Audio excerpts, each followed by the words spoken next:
Un président français signe un traité historique avec l'Allemagne.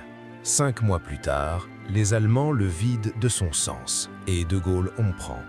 L'Europe ne sera jamais indépendante. 1958.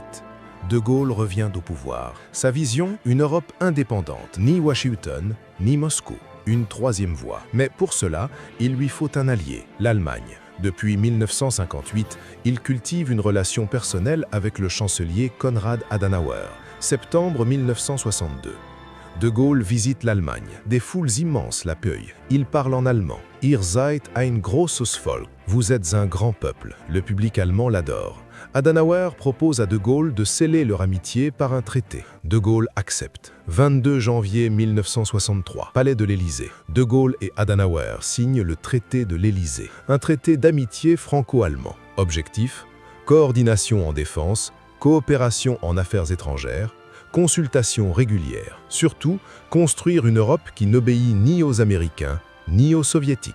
De Gaulle déclare « Cet acte ouvre toutes les grandes portes d'un avenir nouveau pour la France, pour l'Allemagne, pour l'Europe et par conséquent pour le monde entier. » Il croit avoir gagné. 15 juin 1963, 5 mois plus tard, le Bundestag, Parlement allemand, ratifie le traité, mais avec un préambule que De Gaulle n'a jamais vu. Il stipule « Association étroite entre l'Europe et les États-Unis, défense commune dans le cadre de l'OTAN, entrée du Royaume-Uni dans le marché commun ». Traduction, l'Allemagne reste atlantiste. Elle obéit à Washington. Le traité franco-allemand ne change rien. De Gaulle appelle ça un préambule assassin, un horrible chapeau.